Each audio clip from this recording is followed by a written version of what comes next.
Kunja Vihari. Jai Radha Madhava Kunja Vihari.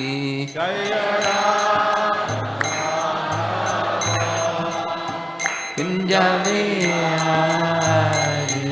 Gopi Jana Balabha Girivardhari.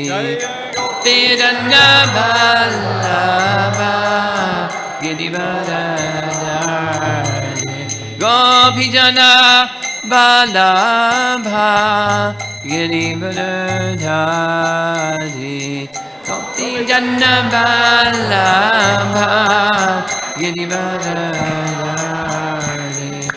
Jasodanandana Vrajajanaranjana.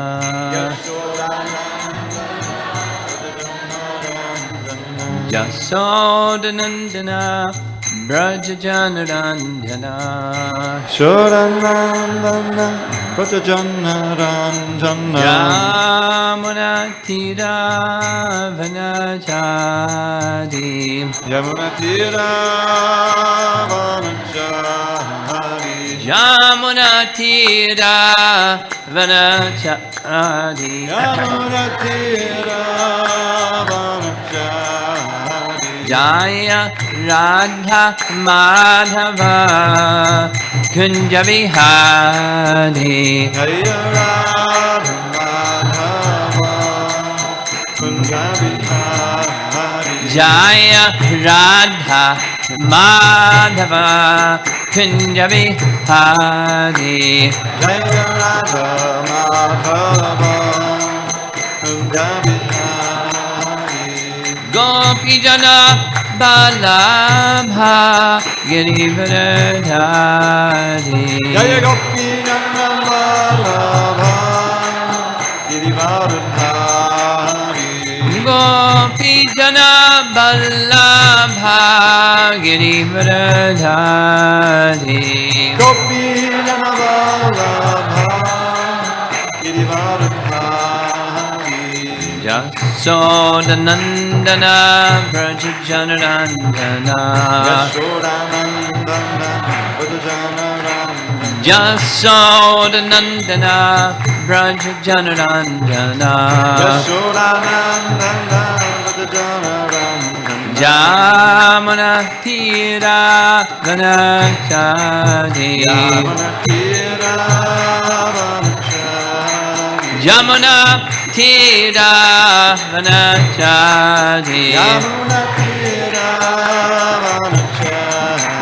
Jaya Radha Madhava Kunja Vihari. Jaya Radha Madhava Kunja Vihari. Jaya Radha Madhava Kunja Vihari. Jaya Radha Madhava Kunja Vihari. Gaur Premanandi.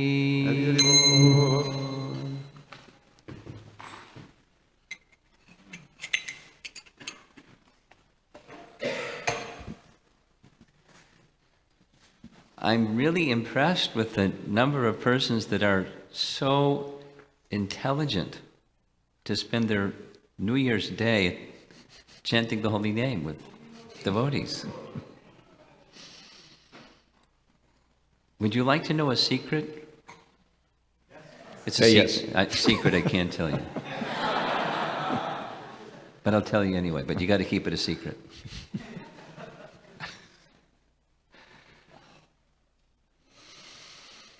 I travel a lot. That's not the secret. And because I'm always in front of new audiences, this audience, of course, I'm somewhat familiar with, but it's good to know who's new. So one of the ways that I can tell who's new is sing Jai Radha Madhava. Because the people that are new, they don't know the words. They smile and their heads are... But they don't know the words. That means you're new. Because the people that are not new, they know the words and they love the song. That's the secret. Don't tell anybody. So there's a number of new people this evening, and a number of very experienced devotees with us this evening, and a range in between. So just a little sharing of what we've been doing so far. We have another half a day to go during this New Year's weekend. As we've been discussing and discussing and discussing and singing and chanting and dancing and discussing and taking prasadam on the topic of removal of impure things from the heart. There's a stage there's 9 stages of devotion, beginning with some preliminary faith, enough that Krishna sees, oh, they have some preliminary faith. Let me send them some good association. Sadhu, holy person, saintly person, carrying my message. I'll give my mercy to take that preliminary faith to the next stage. No, persons can say, no, I want to stay where I am. But if they say yes, they can go to the next stage, which is they do with the sadhus what sadhus do. That's a nice poem, right? I'll put it in my file. But do with the sadhus what the sadhus do. And that's bhajana kriya. Engage in bhajan. Bhajan means activities of devotion. And that's 3 stages already out of 9. And then the one that follows that is the one we've been discussing. The removal of those things that are in the heart that really shouldn't be there. Even the ones that we're attached to that shouldn't be there, and the ones that we're not attached to we can't get rid of that shouldn't be there. Impurities of heart. Anartha. There's a Sanskrit, many of you from India. Dharma, artha, kama, moksha. Artha.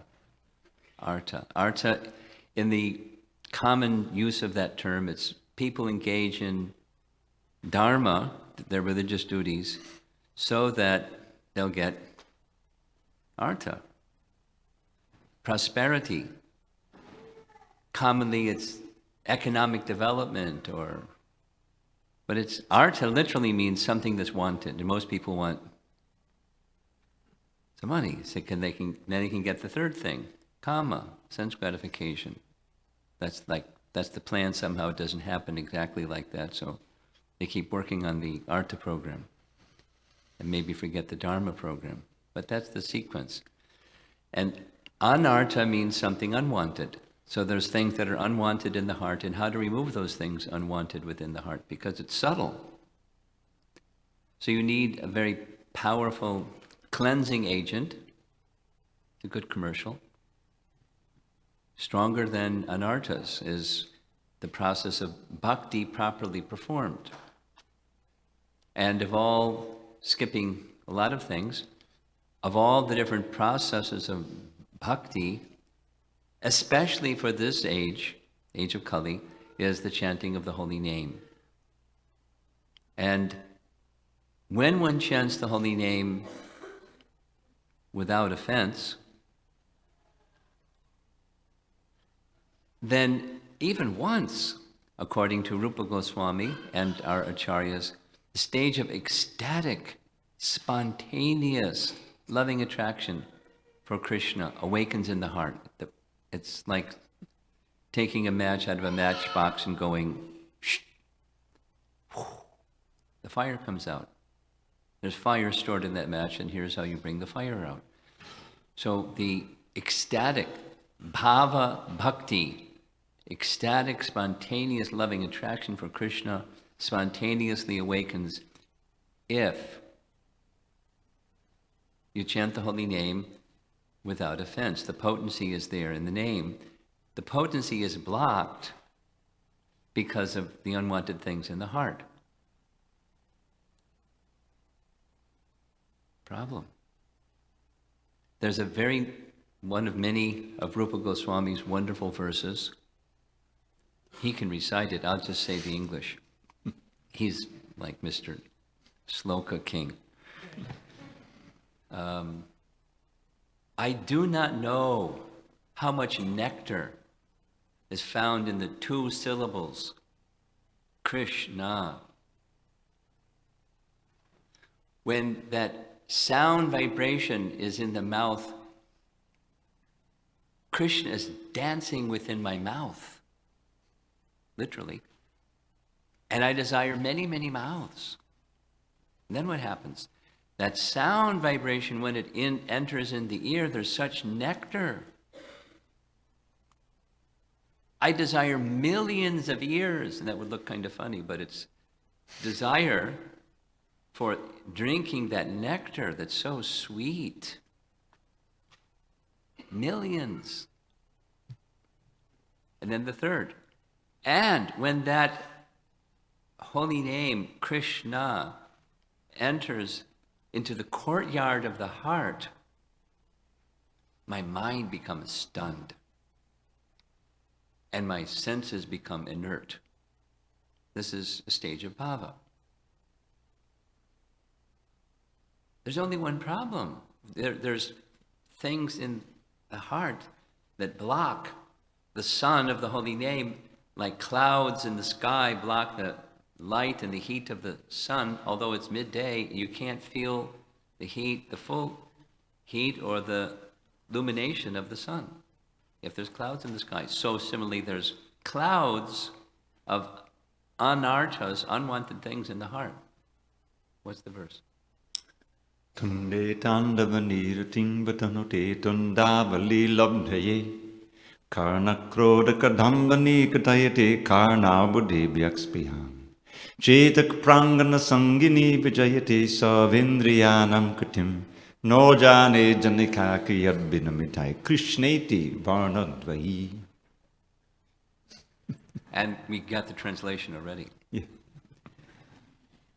Rupa Goswami, one of his introductory verses to his drama Vidagdha Madhava, Lalita Madhava. So, how to get rid of those unwanted things in the heart requires coming to the stage, progressing to the stage of what our topic is this evening, overcoming offenses when chanting, because when one offends the holy name, the anarthas aren't removed, in fact they increase. So that's the root. We have to pull out the root so that we can remove those unwanted things in the heart. And when we chant, that ecstatic love for Krishna is felt on the tongue, in the ear, and in the heart. Offenseless chanting, overcoming offenses when chanting.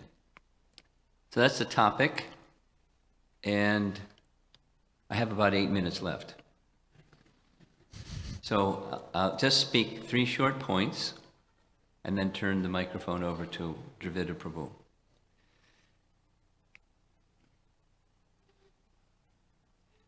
One point is from our great Acharya in the line of succession of great Acharyas named Vishwanath Chakravarti Thakur. Vishwanath Chakravarti Thakur writes, in describing this Anartha Nivrtti, or the eradication of unwanted things from the heart, the best method is chanting without offense, and there's one thing that one can do that takes care of all other things, and that is being attentive when chanting, or say the opposite. The root problem is to be inattentive while chanting, because to be attentive while chanting, well, the mind is restless, right? Chanchalahi mana Krishna. Arjun says to Krishna, how can I do this process that you're describing, fixing the mind, when the mind is so restless? It's like candle in the wind. It's so flickering. How to keep the mind steady? Well, when there's impure things in the heart, your mind goes to those impure things in the heart and it blocks. So the practice of striving to become attentive, you know, in Buddhism and in personalism, and in mantra meditation, be present. In our case, be present with the holy name. So, striving, whatever the technique or method or something, behind it is the effort to do so, the effort to come to the position where you're with Krishna. And in the presence of Krishna starts in the form of his holy name. So Paul, it's got to ring back. Fix it. So, that's one point. Striving to be attentive, striving to be present. It's just like, here's a very simple example. You invite somebody to your home, and they ring the bell or knock the door. Maybe they're such good friends, they just come right in. And they say, hello, and you say, oh, I'm busy over here, I'll see you later. Or you don't even say that, you just keep yourself busy over there and don't even say hello. And they're waiting, and that's rude. You don't do that. You come and greet them and say, I'm busy, and let me finish up what I'm doing just a moment. And similarly, the Abhinatvam Nama Namino, the name of Krishna is Krishna. There's no difference between Nama and Nami, the object or the name, and the person named. So when we call Krishna, he's there.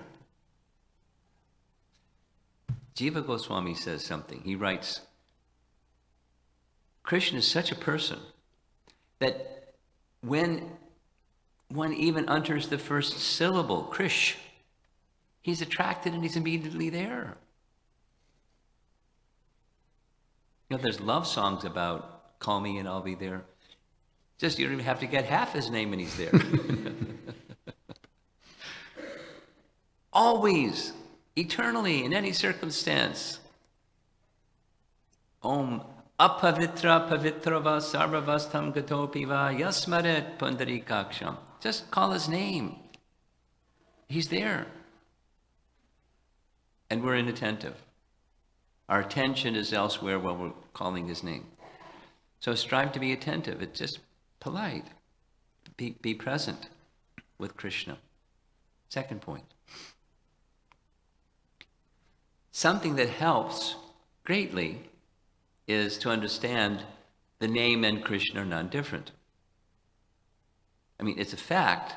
It's a transcendental fact, but we're not used to transcendental facts. We're used to something material. Like, let's say, you know, we start talking too much and it goes late and you're hungry. You can think about prasadam, but thinking about prasadam and the prasadam are different. It's upstairs. You have to go up the stairs, sit down, get your prasadam. But Krishna's not different. You just think of Krishna and Krishna's there. You say Krishna's name and Krishna's there because the thought of Krishna and Krishna, the name of Krishna and Krishna, they're not different. I'll just share this with you. This past weekend was Christmas weekend. We had a nice japa retreat in our temple in central New Jersey. It's a nice temple. And one person who's been chanting his 16 rounds every day for 7 years shared with me afterwards, for the first time in 7 years, somehow, based on what was shared and spoken, I had this experience that the name and Krishna were not different. And I've never had such an experience before. I didn't want to stop chanting. I didn't chant 64, I chanted 84. And I didn't want to stop. When we have a sense that the name and the object named is different, water, water, water, water, and the object, water, and the sound vibration, water, they're different. But Krishna and his name are non-different. That helps us be present with Krishna. That's number 2. And number 3, and I'm done.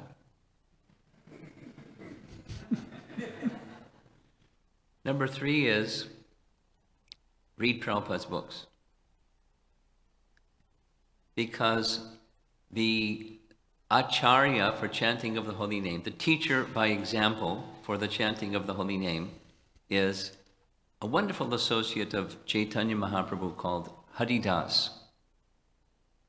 And he has a title, Thakur, because he was so wonderful, so learned, highly learned in the chanting of the holy name. He wasn't through academic education, it was through realization of chanting of the holy name. And he taught, you cannot get the full effect of chanting the holy name without proper understanding of the relationship between everything and the source of everything.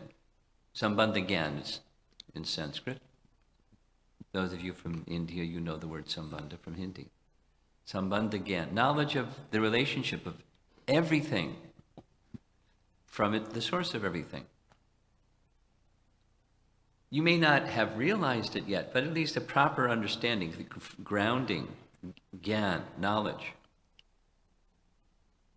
And if you don't have that proper knowledge, you're not going to get we'll say it nicely, you're not going to get the full effect of chanting. Or say it more strongly, you'll be engaged in furthering those unwanted things in the heart. Even from the good activity. You'll be doing the right thing, heading in the wrong direction.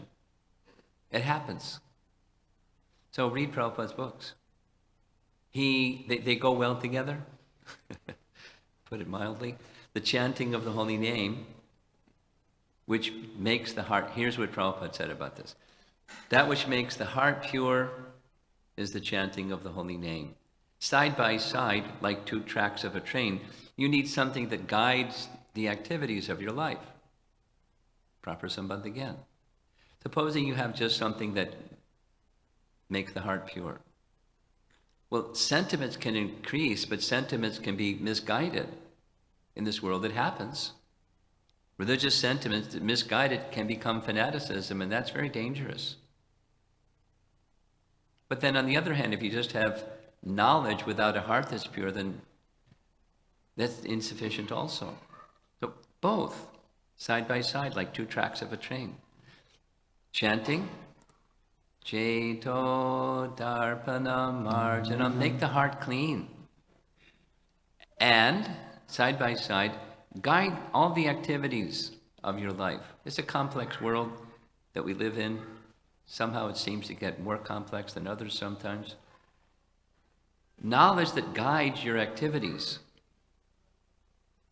Bhagavad Gita, Srimad Bhagavatam, and the sublime purports, the Bhaktivedanta purports. And this young gentleman over here is one of the chief editors for the Bhaktivedanta Book Trust. So one of his favorite activities, I'm sure you're going to get a taste of, and that is diving into the ocean of those messages, particularly the verses or slokas, that are mines of jewels that are effulgent and help guide our lives on the path to Krishna. So, little review. Be attentive. Be present. Strive to be with Krishna when chanting Krishna's name. 2, meditate on, try to somehow enter into the realization, take it into your heart, that the name is Krishna. It's not there's the name and then there's Krishna. The name is Krishna, and by chanting, he's with you, you're with him. Spend time together in the mood of humble service, appealing for Krishna's kindness to lift you from the material into the spiritual realm. He does it. Just ask him. Try it. And third is become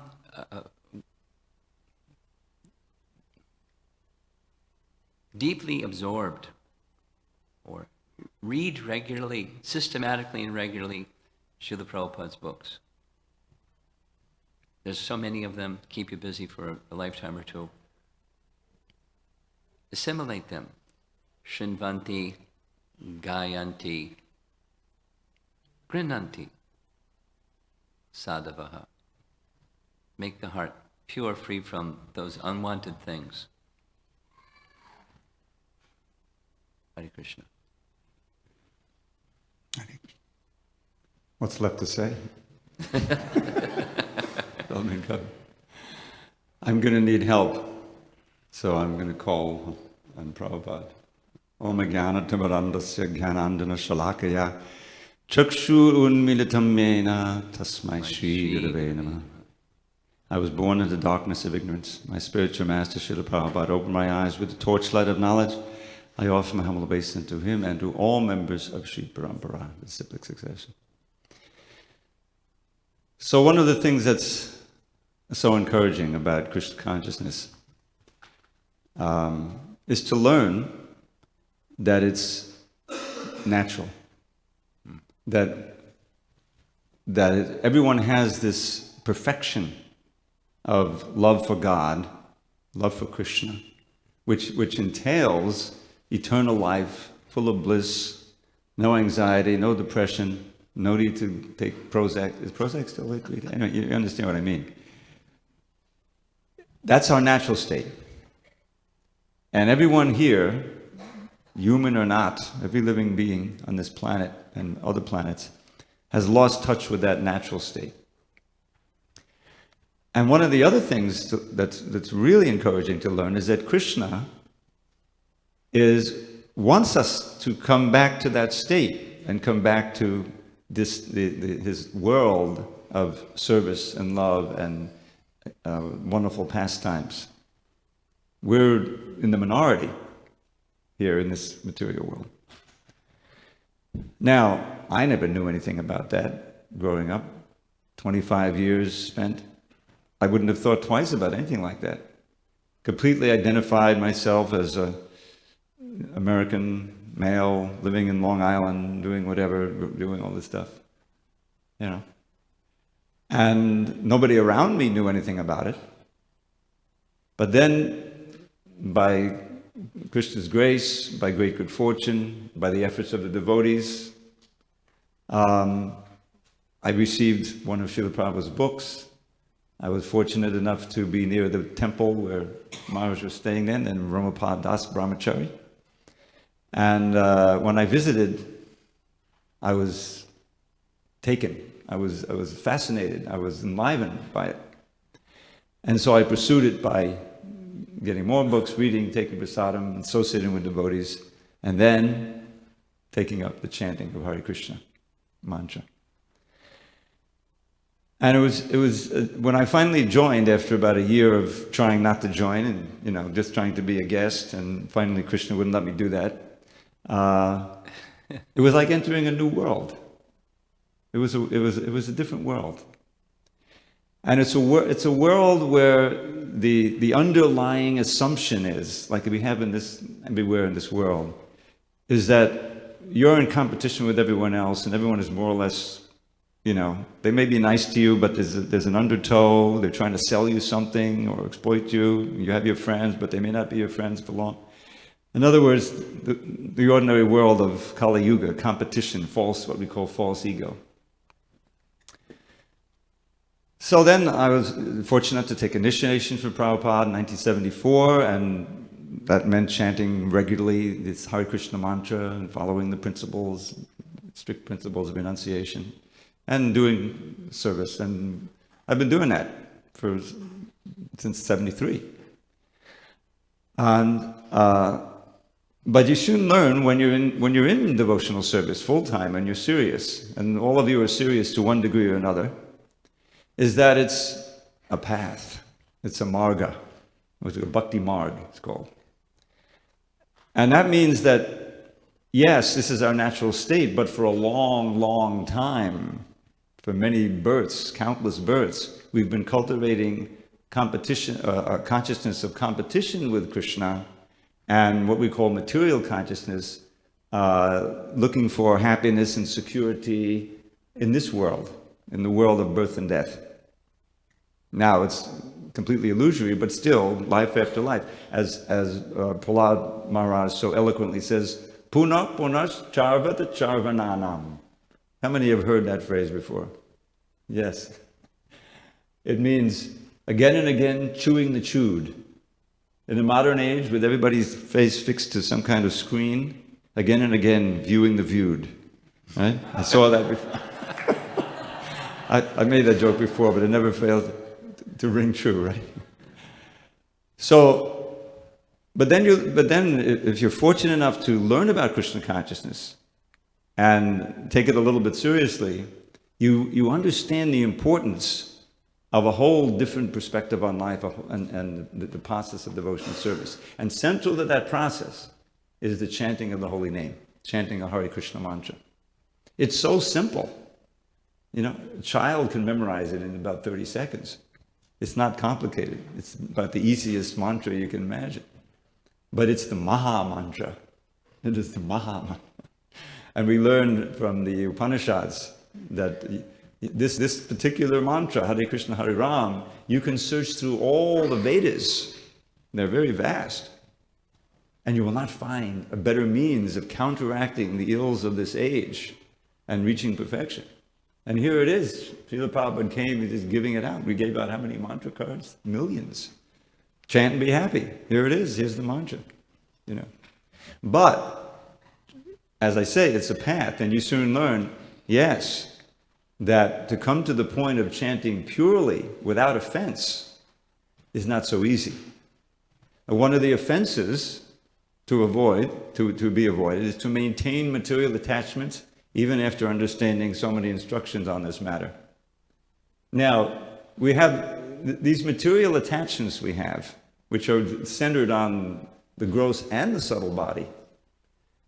Some of them are relatively easy to give up. Just as, I'm not going to ask, but I assume the vast majority of the people in this room are vegetarians. Well, I'm a vegetarian, but I didn't start out as a vegetarian. I was used to going, I remember, believe it or not, I'm old enough to remember when McDonald's opened in America.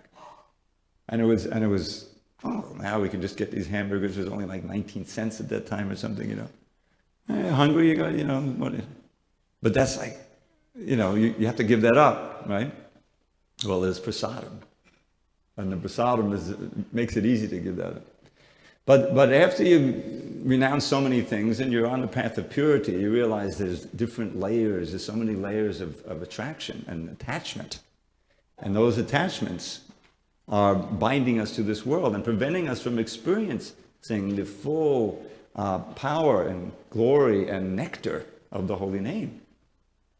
And so this is why Srila Rupa Goswami, who's the prime disciple of Lord Chaitanya, and codified the process of devotional service so beautiful in his Bhakti Rasamrita Sindhu, the ocean of the nectar of devotion, which Srila Prabhupada gave us as the nectar of devotion in English, where he talks about the offenses to the holy name. And one finds that if the more that you, first of all, know them, and that's why the importance of reading and associating with devotees is so important, and working on yourself. It's an internal process, many of them, in order to overcome these desires. And then to go back to our original point, Krishna will help you. Krishna will help you.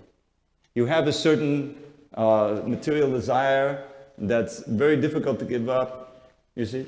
Well, you chant Hare Krishna, you pray to Krishna. There's so many prayers. Maharaja mentioned that I like shlokas. My mind always thinks, beautiful prayer from Queen Kunti. Queen Kunti was one of Krishna's aunts, you know, the mother of the Pandavas. And in the Bhagavatam, Srimad Bhagavatam, Bhagavad Purana, which Srila Prabhupada's great opus that he started in India and he kept writing and got into the 10th canto every night. And he, in the 8th chapter, we have the prayers of Queen Kunti when Krishna is going back to Dwarka after the battle of Kurukshetra. And it was a very emotional scene. And near the end of her prayer, she has this beautiful verse, you know. And I have it, of course, Sanskrit, but I can give you the English. It says, Twai me ananya vishaya matir marupate sakrit ratamun vahataradha gange vagumadanviti. O Madhava, please ever fill my mind with thoughts of thee, not any other kind. As Ganges torrent flows into the sea, Let all my love flow constantly to thee. So you chant that mantra to your worshipable deity, Kishore Kishori, Radha Hari, whoever it may be. And then Hare Krishna, Krishna Krishna, Hare. In that frame of mind, praying really that Krishna will himself destroy that desire. And this is what happens. Krishna consciousness, the process of bhakti is the process of the transformation of the heart, transformation of all your ardent desires. There's a beautiful set of verses in the 25th chapter, 3rd canto. This is the beginning of Lord Kapila Dev's teachings to his mother. Lord Kapila Dev is an incarnation of Krishna. And these 8 verses focus on the importance of association with devotees. This is why Srila Prabhupada strove so hard to establish these temples. You know, he said, as far as I'm concerned, I can sit under a tree and chant Hare Krishna. But who's going to come for the Sunday feast? You know, who's going to come and visit me? So these temples are places where we can gather. We have the deities, the prasadam. It's where we can help each other to be Krishna conscious. So what he says there at the beginning of his instructions to his mother on the importance of sangha, like sadhu sangha or satsang, is pasangam majanam pasham atmanak kabayo vidu sehe vasada shukato mokshadvaram apavatam. I love this verse. I put it into a little poem. It says, mundane affection keeps us tied to birth and death infernal, but love for sadhus opens wide the doors to life eternal. You see? So it's a change of heart. Prasanga means strong attraction. So that same word is used a few verses later about devotional service. Satam prasangan mama virya samvido bhavanti ridkan rasayana kata.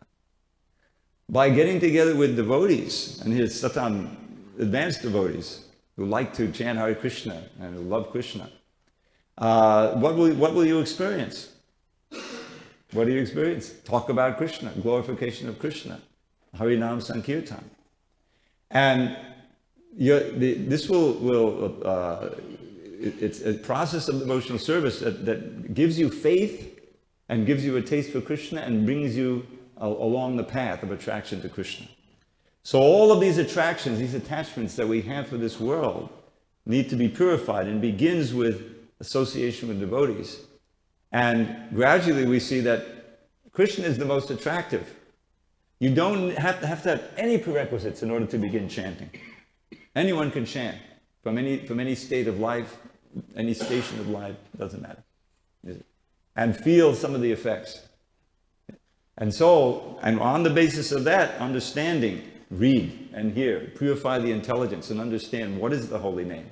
As Maharaja so eloquently put it, it's non-different from Krishna, it's Krishna himself. To realize that it's inconceivable. But to realize that is a very advanced stage, but we should know theoretically.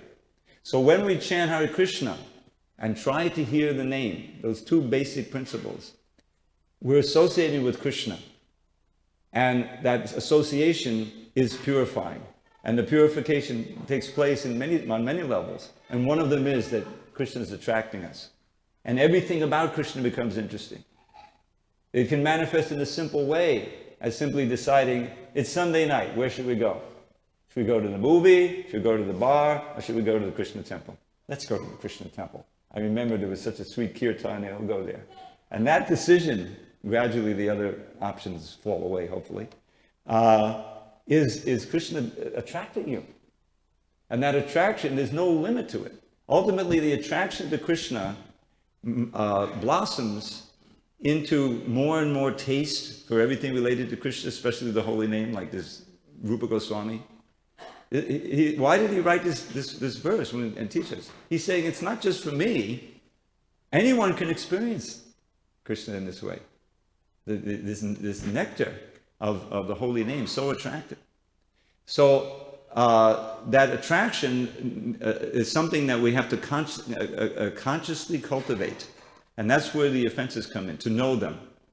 To know that blaspheming devotees who have dedicated their lives. Well, this is a world of blasphemy. Aren't there whole careers in showbiz made out of just criticizing and ranking on others and making jokes about other people? You go onto the internet, to Facebook, it's just one blasphemy after another, isn't it? In other words, it's just like come second nature in this age, the age of Kali, right? Criticize. But in Krishna consciousness, you realize, devotees are very special, and really we shouldn't unnecessarily criticize anyone. It's an act of aggression. So that may be something we're used to doing. We don't do it. You have the choice to do it or not to do it. This choice, after all, what is our life? It's just making one choice after another, deciding to do one thing and not another, right? So that knowing the offenses, for instance, demigod worship. The demigods, we don't disrespect them. We understand that all the demigods are really expansions of Krishna. Whatever powers they have are given by the Lord.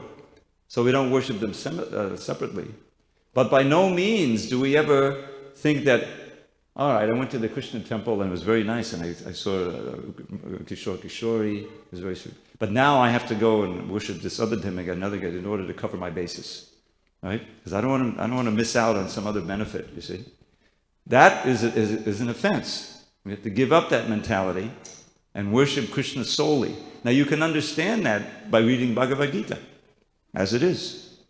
It's very clear, and Krishna makes it clear. Don't worship anyone else but me.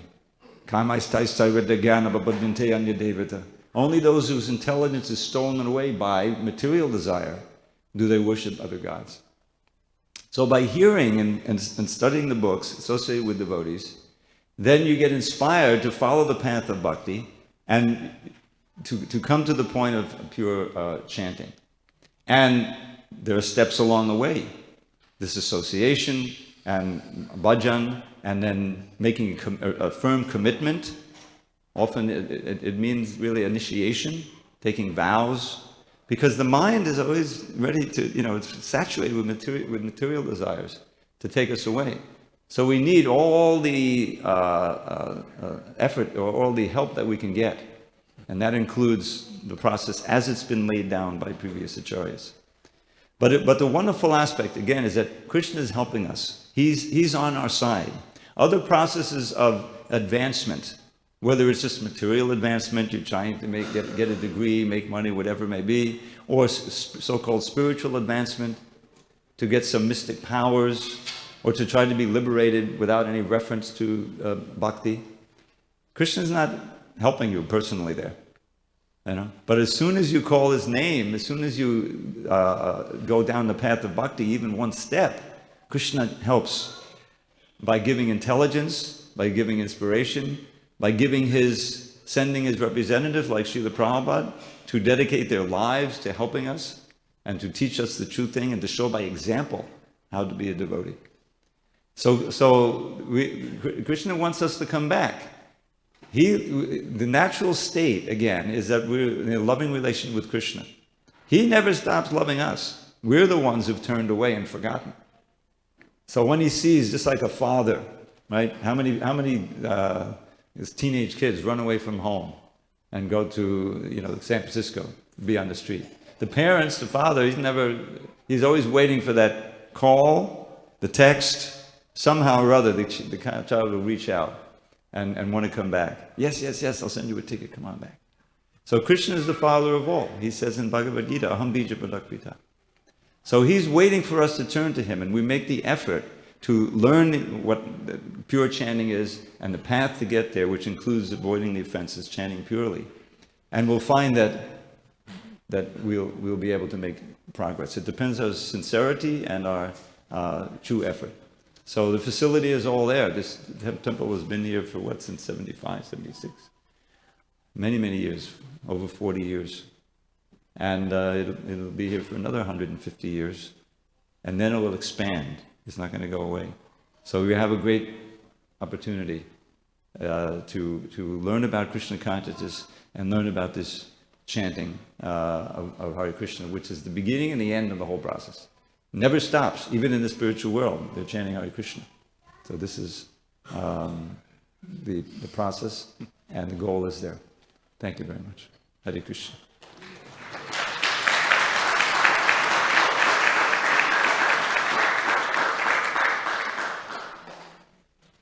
We did it. We finished ahead of time so you could ask questions.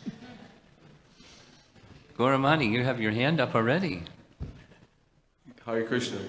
Please accept my humble best. Hare Welcome. Krishna.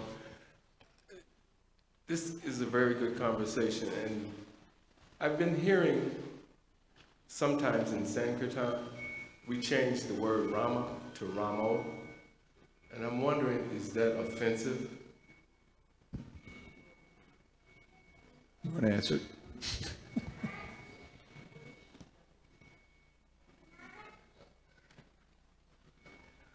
Oh, is my question? Well, you know, one little letter different changes the meaning. And we should learn the proper pronunciation. So, but at the beginning, it's not so important. In other words, somehow or other, someone's chanting. There's a pastime where in India, when Prabhupada first took the devotees to India, some people were complaining about how these Westerners are pronouncing the name Krishna, and not exactly. Krishna is actually, the Orthodox pronunciation is that the R, the S, and the A are cerebrals, and the N are cerebrals, which you should pronounce with the tongue on the top of your mouth, like this. Krishna. Who pronounced like that? It's Krishna, you know what I mean? Krishna. But Prabhupada never really, he never emphasized that. He never taught us, they're hearing Krishna and they'll learn to pronounce Krishna. Much later they can learn if necessary. And even if it's not necessary, if Krishna knows that you're calling to him by the word Krishna instead of Krishna, so what? But as time goes on, some pronunciation like Ramo, if that's really what is coming out, that's not proper. It's just like if someone calls your name, what is it? Is it Gauravani? Gauramani. Okay. Yeah. The jewel of the golden avatar is what it means. Money is jewel. And I say, Gauramani, would you like to take prasadam? And what are you going to say? My name is Gauramani, it's not Mani. Yeah. And you're not annoyed because someone didn't know. But if they keep saying it like that, you say, what is this? My name is Gauramani, it's not Gauramani. So the idea is that just like if someone, Krishna says, if someone with love and devotion offers me a fruit, a flower, a water, or a leaf, I accept it with love, right? But if we have the Sunday feast, you go to the Sunday feast and there's some water, there's a flower, there's a leaf, and a fresh fruit. Would you expect? Would that be good? No, because that's good the first day. I think good the first hour, But the idea is that after you learn the proper way that Krishna prefers, we should do that. We should pronounce it that way. So you don't, chances are that what happens, because I've heard that too, is that in the course of the particular melody or the way they got into a habit of doing that, and it's not some, program that they're trying to put out. We should say Ramo. Everyone say Ram, no. And we should try to, my opinion is that we should try to correct that. So it's pronounced in the way that Prabhupada pronounced it. Listen to how he sang it and try to do that. That's really the bottom line. But you don't discourage someone if they're just chanting like that at first. That's the idea. Hare Krishna. That's an editor. Valmiki, that's another one. He started with Mara, Mara, Mara. He was a thief. He was chanting death. The word Mara is the word for death. In loving accent also people say, hey, Karunya, my friend. Yeah. Loving accent. He doesn't mind about it. So is that possible? Ram or Ram? Ram means you are loving accent over there with him. Don't make a federal case out of it. Let's think that. Anyone else have a question? Anything? Yeah, in the back.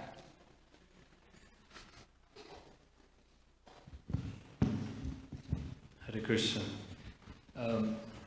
If one is capable of quieting their mind through meditation, would that not be recommended before chanting the holy name? Would that not be helpful? Sure. Okay. Why not? Why not? Anukalyasya sankalpa pratikulyasya varjanam. But so that says you accept things that are favorable, reject things unfavorable for enhancing bhakti. Now, mantra meditation is meditation. It's meditation, mantra meditation. So something that helps orient the mind to be in meditation on the name, fantastic. However, one may become not attentive to the name more than to the mechanic of something. And, you could become, rather than dependent upon, as Dravida was so eloquently saying, depending upon Krishna kindly helping you, you're depending more upon your effort than Krishna kindly helping you. You become doership consciousness instead of depending upon Krishna consciousness.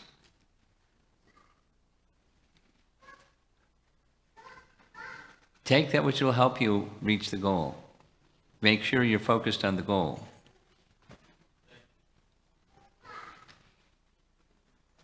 Okay, everyone wants to go to Prasadam, looks like. Anything else? Nityananda Pran, you got something?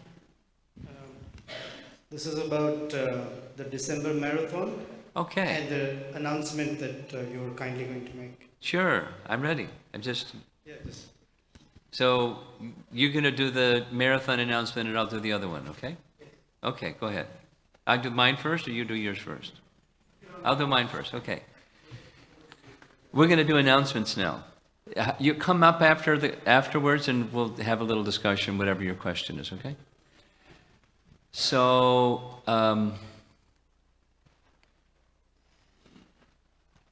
Jitendra,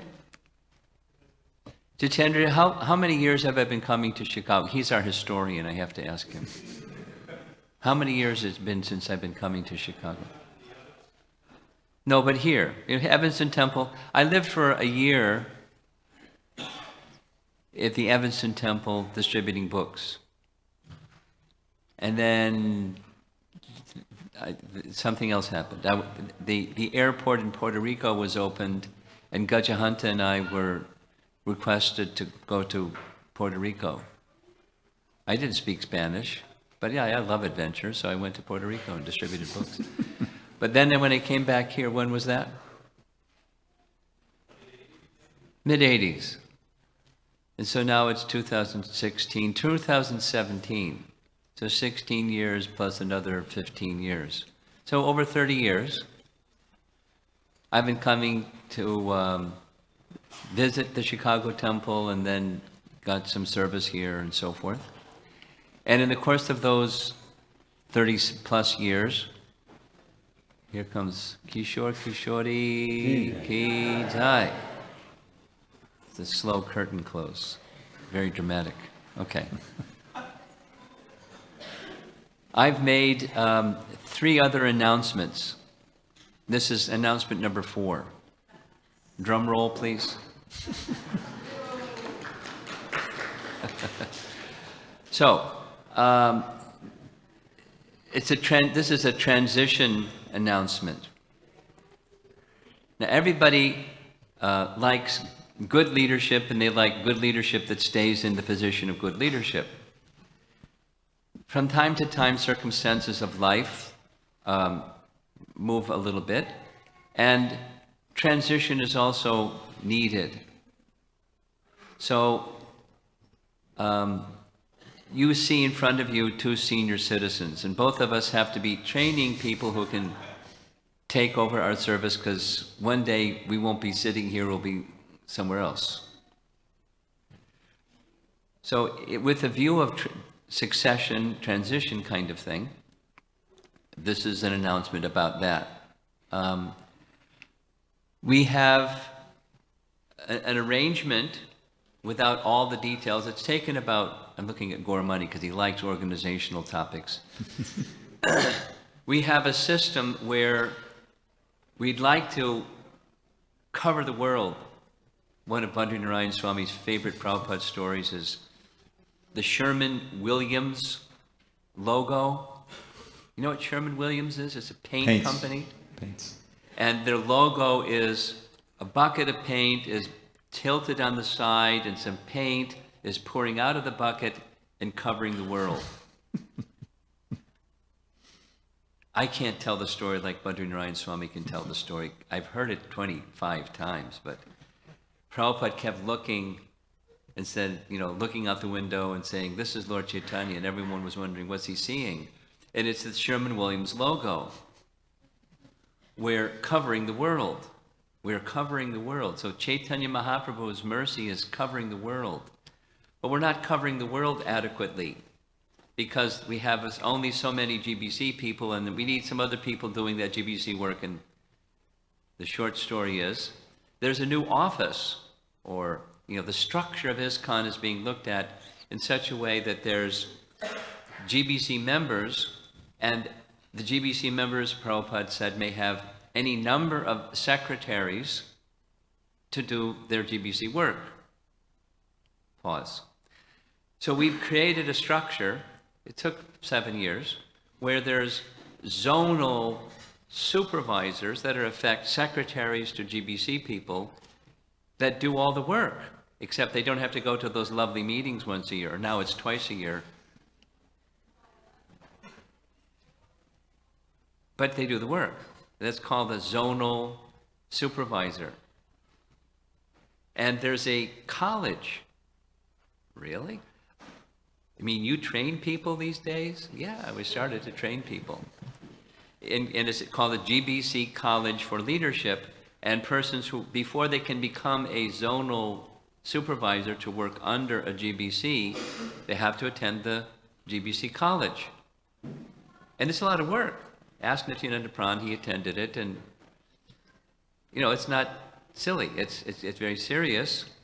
And there's in between when you go to college, there's online courses, and it's formally structured. In fact, the person that's the dean of the college is a tenured professor somewhere in California near Laguna Beach. And he's world renowned for what he does, and he's doing it to help ISKCON in a leadership college called the GBC College. And up to this point, it's being held in a place that Gauranga Prabhu, many of you have met him because Balaram very kindly invites him to come, and he comes, and he's a wonderful devotee, a super talented devotee. So in a project that he oversees outside of Bombay, in a place that sounds like something to eat, it's called Wada.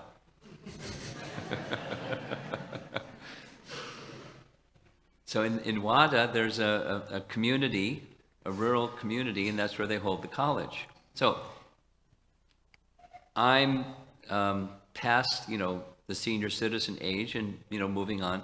So there must be a plan for how the services that I've been doing can be covered. So Nityananda Pran is in a transition stage to that service, to become a zonal supervisor for the Midwest. It's not going to happen right away, mainly because, there's many reasons, but mainly because I don't want people to, be scratching their heads saying, what does this mean, and who are you, and who is he, and what's going on? So a gradual transition. He'll be transitioning from the position of being the temple president that you know and love, and he's not going to go anywhere. He's just going to transition to another title, zonal supervisor title, but not right away, and gradually. And his dear wife, who you all know very well, and is going to, as of today, she's the new temple president.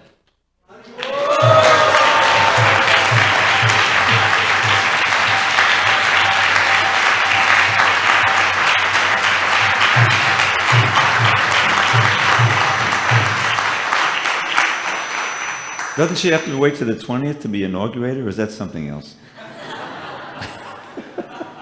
No, we don't have a lame duck system in ISKCON. She's the new temple president. And Nityananda Pran's position is he's in transition to, because it requires the entire GBC to approve a zonal supervisor. in addition to finish the college, and the local GBC says, I would like this person to be the zonal supervisor for such and such part of my GBC zone. It's not formally approved, and there's other reasons. It's a transitioning in that direction. Many of you are aware of something like this anyway. This is the official announcement.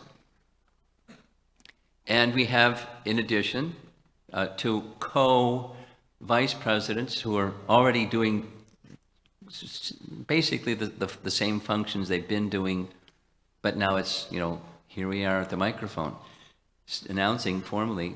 Radharaman is, where is he? Okay, Radharaman is a vice president.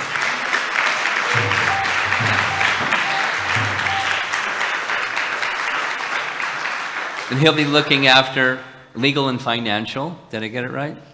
Legal and financial. And that person that you all know and love, and we don't have to say too much about. Subal Prabhu, he's a vice president.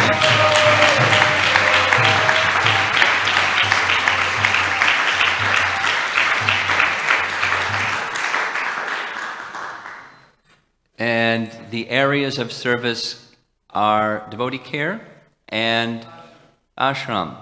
Ashram means, everybody's getting along in their duties and keeping the, more devotees, happier devotees. That's his department. More devotees, happier devotees. That's his department. Subal. You stick around Subal, you become a happy devotee, and happy devotees make more devotees. It's a perfect fit for him. So, I hope you are happy with the